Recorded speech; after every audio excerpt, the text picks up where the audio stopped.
Good evening विद्यार्थी सभी को गुड इवनिंग। मैं हिमांशु व्यास मास्टर सिद्धांत कोचिंग क्लासेस ऋषभ देव के इस डिजिटल प्लेटफॉर्म पे आप सभी का हार्दिक स्वागत करता हूं। प्यारे विद्यार्थियों, आज आपका 12th क्लास का इंग्लिश का जो पेपर हुआ है, मैंने प्रयास किया है प्रियंक सर और हमने कि आपको हम कुछ इसका सॉल्यूशन दे दें।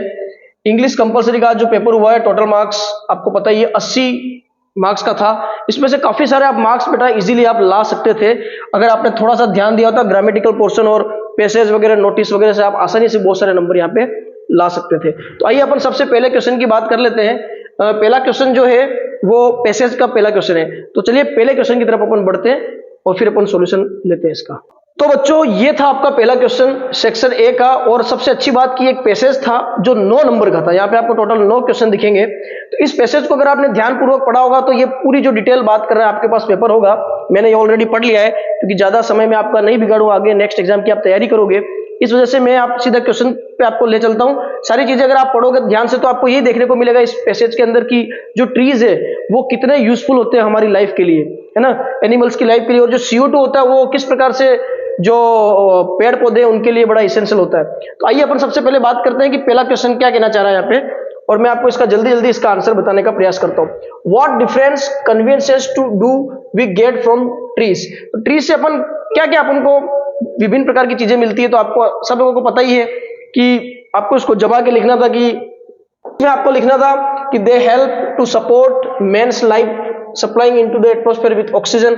यानी पेड़ हमें क्या क्या चीजें देता है, ऑक्सीजन देता है, ट्रीज देता है ना। ये सारी चीजें आपको इसके अंदर लिखनी थी। और विभिन्न प्रकार के आपको कंपाउंड्स मिलेंगे, आपको ये सारी चीजें आपको इसके अंदर लिखना था। लकड़ी, फेड ऑन प्लांट्स मिलेंगे, फूड मिल जाएगा हमको, है ना। ये सारी चीजें आपको नॉर्मली इसके अंदर लिखनी थी। तो पहला क्वेश्चन का आंसर आपको ये जमा के व्यवस्थित लिखना चाहिए था कि what different convenience do we get from trees. तो ट्रीज से हमको क्या क्या मिल सकता था, कि मैंने आपको बता ही दिया कि they help to support man's life by supplying the atmosphere with oxygen. ये सबसे इंपॉर्टेंट चीज थी, है ना। तो ये सारी चीजें आपको इसके अंदर लिखनी थी। नेक्स्ट अपन बात करें what is essential to life. Second question, life के लिए क्या हमारे लिए जरूरी है। तो आप सब लोग जानते हो कि अगर हम जी रहे हैं तो वो केवल और केवल ऑक्सीजन की वजह से जी रहे हैं। तो यहाँ पे सीधा सीधा आपको आंसर मिल रहा था कि देखो यहाँ से मिल रहा है आपको कि जो ऑक्सीजन है, oxygen which is essential to life. आप अगर इतना भी यहाँ से पैसेज से ढूंढ के लिख लेते तो आपका एक नंबर फिक्स हो जाया करता। बाकी आपने सारा सीखा होगा कि किस प्रकार से हमको आंसर लिखना होता, लेकिन आपको यहाँ से आइडिया लग जाता है। अगर कोई ढंग से पढ़ के भी नहीं गया होता और ऐसे ऐसे अगर वो चला जाता तब भी वो इजीली उसका आंसर निकाल सकता है। नेक्स्ट क्वेश्चन देखिएगा, what makes carbon dioxide increase in air.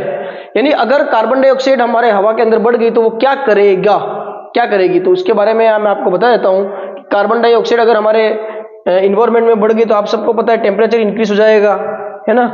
और जो हमारा लैक ऑफ ऑक्सीजन हो जाएगी, यानी ऑक्सीजन की कमी हो जाएगी, उससे काफी सारे एनिमल्स जो हैं, animals would soon die for the lack of oxygen.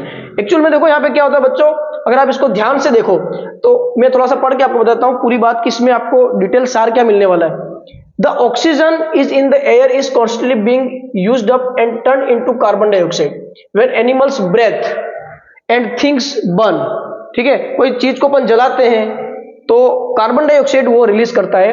Carbon dioxide is the food that plants eat. पेड़ पौधे इसको कार्बन डाइऑक्साइड को लेते हैं। The green leaves of trees absorb this carbon dioxide. Green leaves carbon dioxide को absorb कर लेता है and with the help of sunlight, sunlight की प्रेजेंस में ये ब्रेक होता है down into carbon and oxygen. ठीक है भाई, CO2 जो है वो सनलाइट की प्रेजेंस में टूटेगा और कार्बन और ऑक्सीजन के अंदर रिलीज होता है। पैसेज का पूरा सार बता रहा हूं मैं आपको क्योंकि आगे के लिए भी बड़ा इंपॉर्टेंट ये रहेगा। The carbon is used to make starch. अब जो कार्बन है वो तो क्या बना लेगा, आपका स्टार्च बना लेगा, है ना। And the oxygen is released into the air. अब ये ऑक्सीजन कहां चली जाएगी, हवा के अंदर। और हवा के अंदर जब ऑक्सीजन जाती है, एनिमल जो है वो इसको हम लोग लेते हैं, है ना। जितने भी एनिमल्स है इसको यूज करेंगे। लेकिन अगर ऑक्सीजन की कमी हो गई, ऑक्सीजन की कमी कब हो जाएगी, जब CO2 की वृद्धि हो जाएगी, है ना। CO2 अगर ऑक्सीजन की कमी हो गई तो CO2 की वृद्धि हो जाएगी, तो animals would soon die for the lack of oxygen.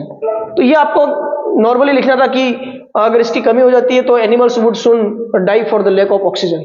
ये आप यहाँ पे लिख सकते थे। अगर आप इन क्वेश्चंस को देखोगे ना तो सारे के सारे क्वेश्चन उसी ऑक्सीजन, कार्बन डाइऑक्साइड और ट्रीज के इर्द गिर्द घूम रहे। सबका आंसर लगभग लगभग आपको सेम नजर आएगा।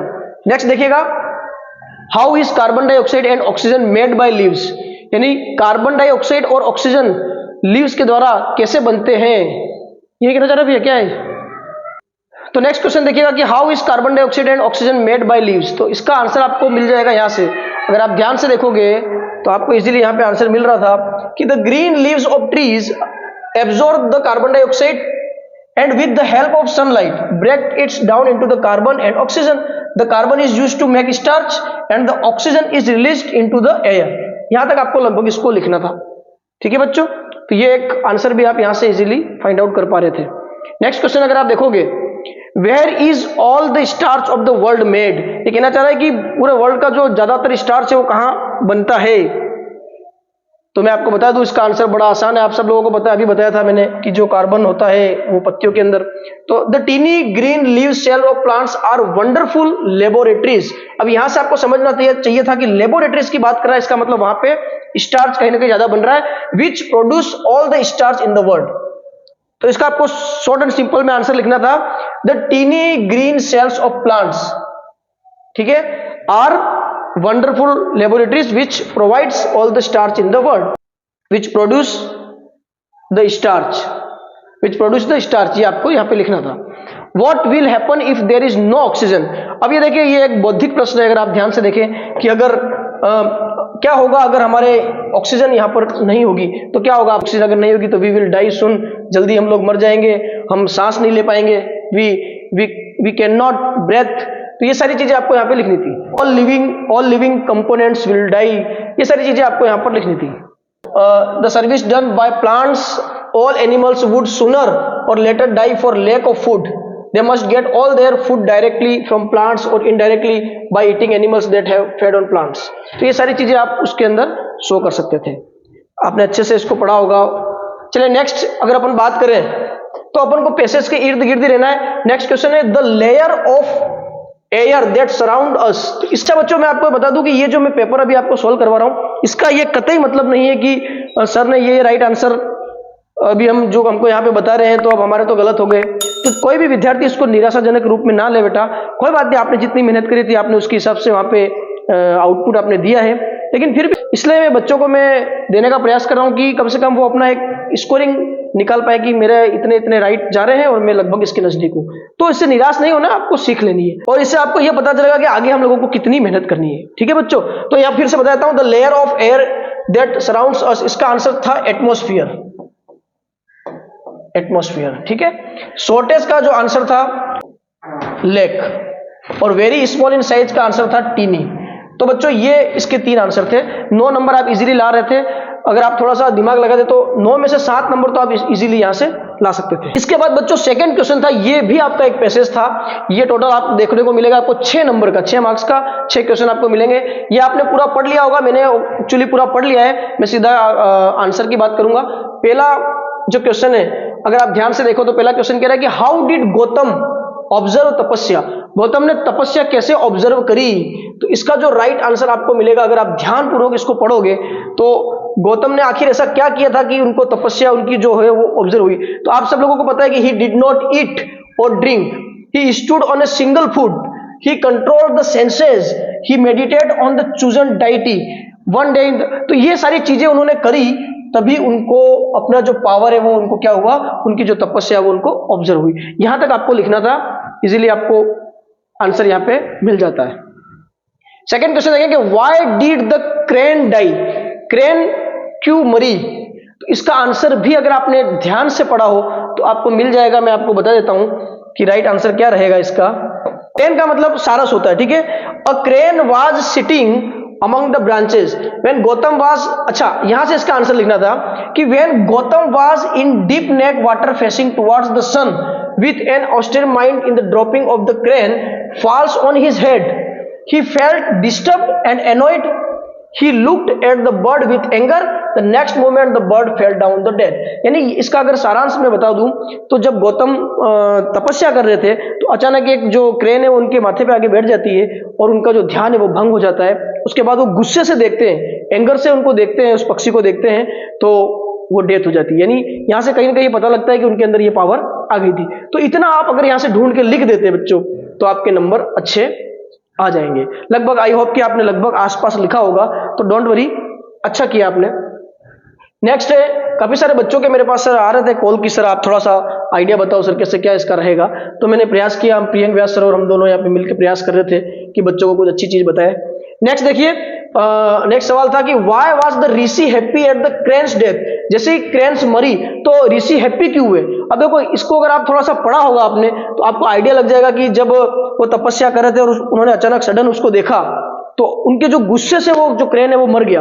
तो यानी कि गुस्से से मर रहा है, इसका मतलब कहीं ना कहीं उनके अंदर उनकी जो तपस्या का जो पावर है वो जनरेट हो गया, वो डेवलप हो गया। तो यहां पर इसका आंसर भी लगभग यही रहेगा। तो इसका आंसर रहेगा बच्चों, the rishi was happy because he had obtained the power to kill a bird by his very gauge.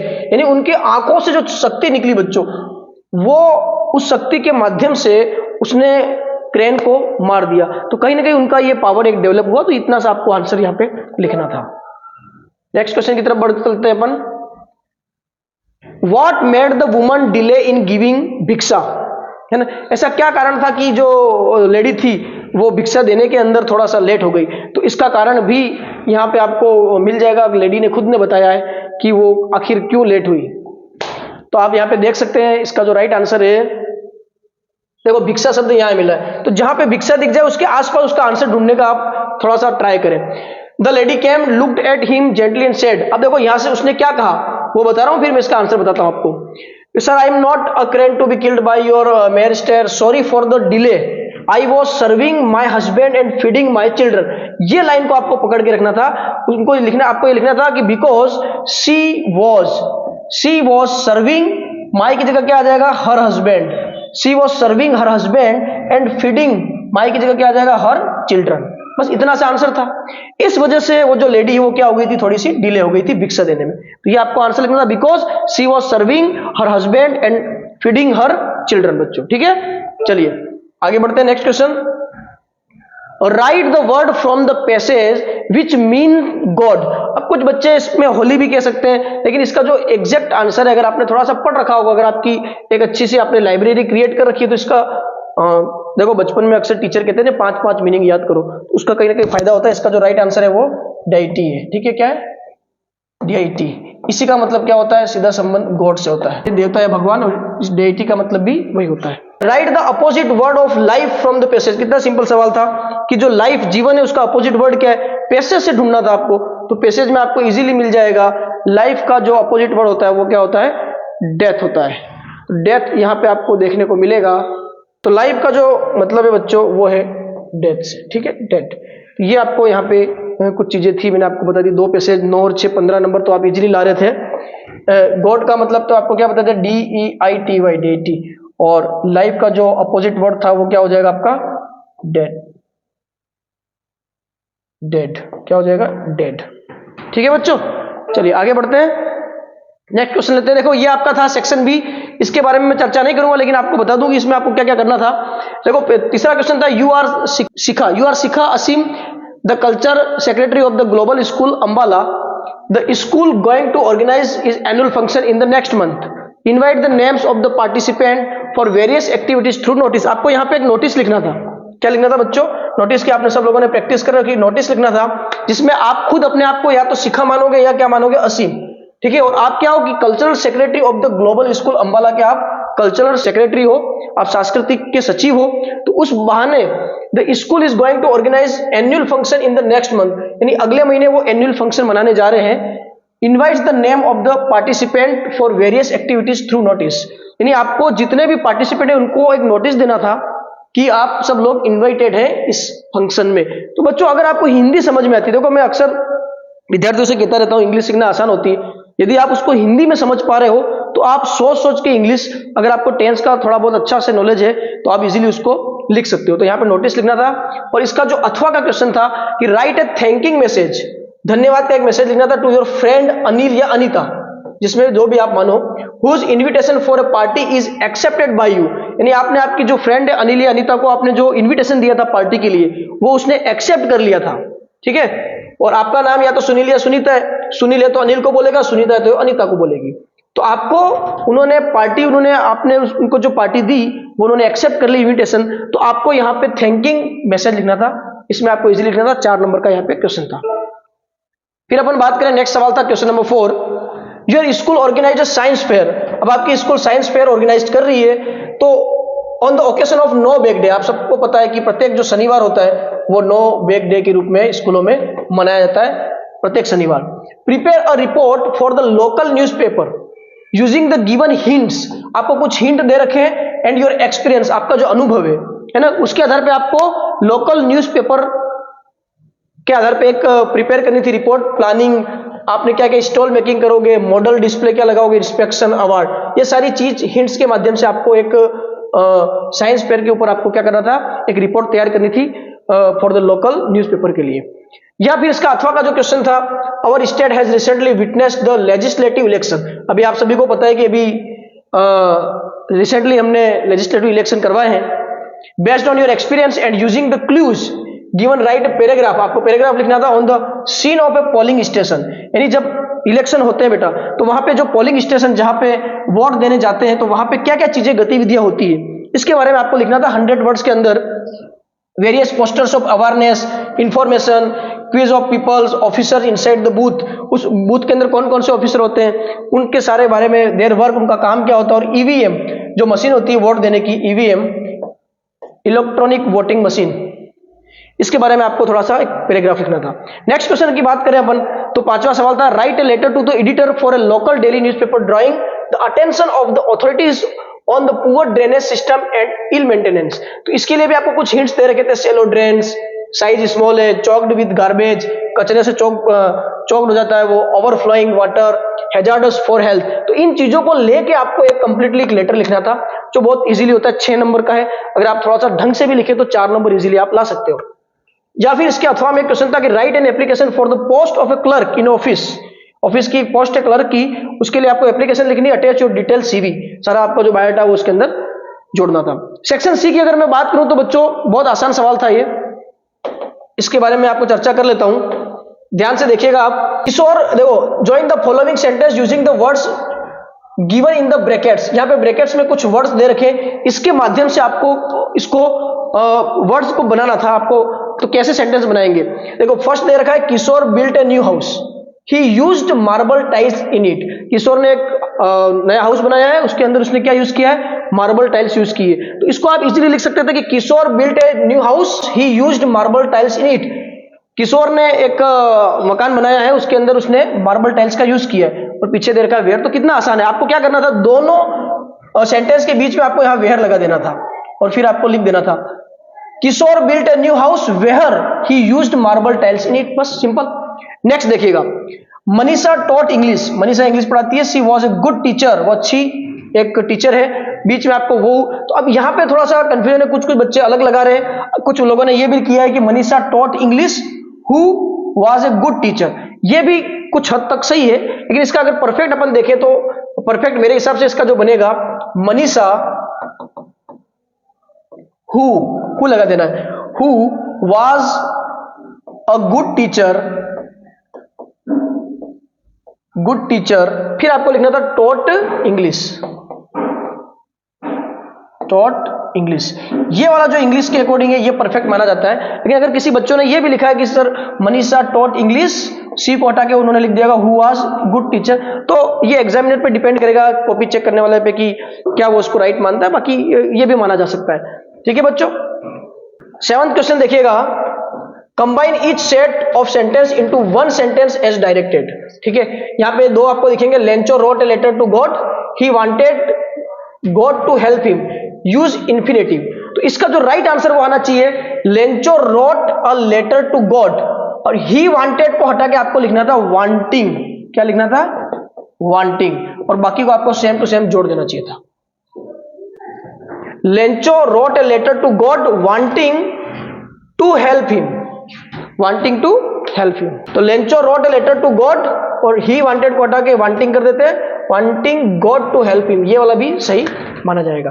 Next अगर देखें, Usha worked very hard, she stood first in class, make a compound sentence. तो इसको अलग अलग लोग अलग अलग बताते हैं कि उषा वर्कड वेरी हार्ड, इतना लिखने के बाद आपको क्या करना था, एंड करके स्टूड फर्स्ट इन क्लास, सी को हटा के एंड आप लिख सकते थे।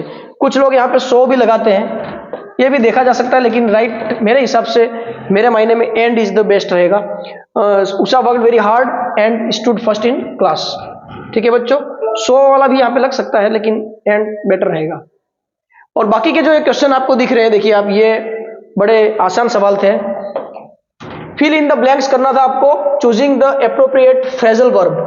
फ्रेजल वर्ब आपको चूज करना था, दो के अंदर आपको कोई एक चूज करना है। पहला पढ़िएगा, the jenny dash dash all his matters order without A question, carried out carried up. तो इसमें राइट आंसर क्या हो जाएगा, कैरिड आउट। क्या हो जाएगा बच्चों, कैरिड आउट। नेक्स्ट देखिएगा, the wanted criminal manage to dash dash from the police, get along या गेट अवे। तो राइट आंसर क्या आएगा बच्चों इसका, गेट अवे। जिसने भी किया है उनका राइट आंसर रहेगा। कैरिड आउट फर्स्ट वाले में, सेकंड वाले में गेट अवे। नेक्स्ट देखिएगा, fill in the blanks by choosing the correct conjunction. Conjunction आपको यूज करना था। कंजक्शन में देखिएगा, अर्पित और डैश दे रखा, Archana jointly scored the top marks. बहुत इजीली था, आपको बीच में एंड लगाना था, क्योंकि दो व्यक्ति आ गए, अर्पित एंड अर्चना, और यहां पे दे रखा jointly scored top marks. The recorder asked me I was comfortable. इसका जो राइट आंसर रहेगा बच्चों, इफ रहेगा, क्योंकि द रिकॉर्डर आस्क्ड के साथ लगभग हमेशा क्या आता है, इफ ही आता है लगभग। तो जो राइट आंसर रहेगा, the recorder asked me if I was comfortable. ठीक है सर, ठीक है बच्चों। नेक्स्ट पार्ट था सेक्शन डी। इसमें क्वेश्चन नंबर 10, ये भी एक प्रकार का आपका पैसेज था, इसको ध्यानपूर्वक पढ़ना था और आपको आंसर देना था। तो मैं, आप आराम से पढ़ लिया होगा आपने, मैं सीधा इसके आंसर तक पहुंचता हूं। देखिए पहला क्वेश्चन अगर आप देखें ध्यान से, तो इसमें आपको मिलेगा कि dash dash but it held me firmly, it refers to. तो यहाँ पे इट का जो मतलब है वो है आपका टेरर से। ठीक है, आप आपके क्वेश्चन के जो आंसर आपने किए उसको आप मिला लीजिए। फर्स्ट का है terror, the narrator begins to practice for dash week. तो इसका जो राइट आंसर है वो है 5 days. The other end of the rope tied to the swimmer belt was held bye.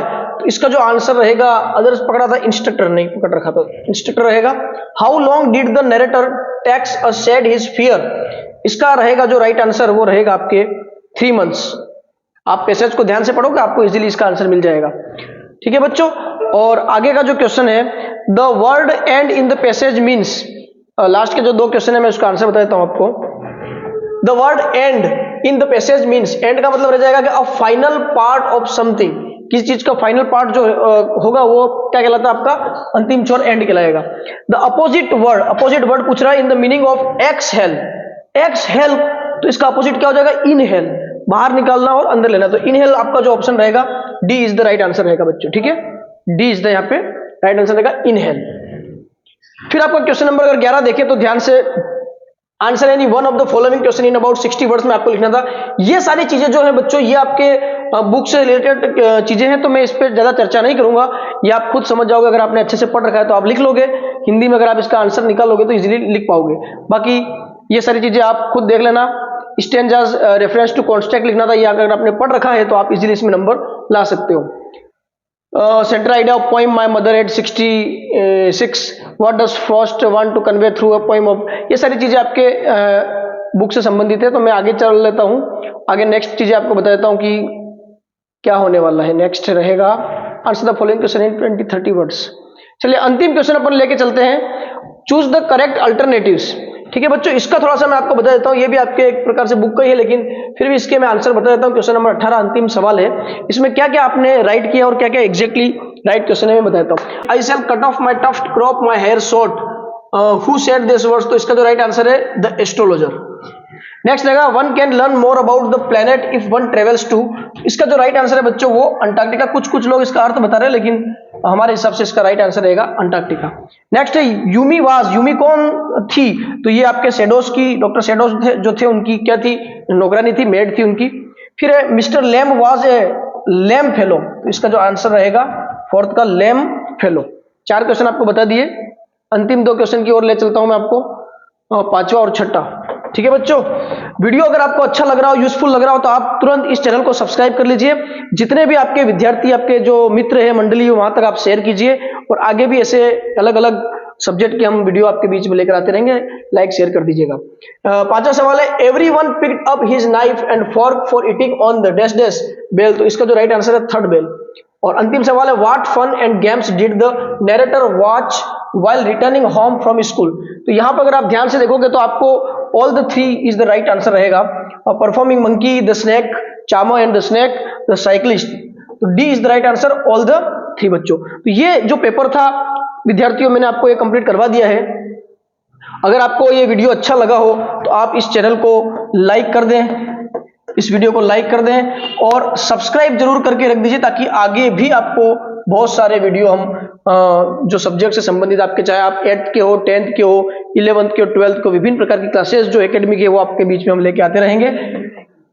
और शेयर कर दीजिए इस वीडियो को, और सब्सक्राइब करने के बाद जो बेल आइकन है उस पर आप जरूर घंटी को प्रेस कर दीजिए, ऑल पर सेट कर दीजिए, आप बेल को ऑल पे सेट कर दीजिए। तब तक फिर आपको ऐसी प्रकार की क्लासेस बहुत सारी आपके बीच में लेकर आता रहूंगा। नमस्कार, जय हिंद, वंदे मातरम, जय माता सरस्वती।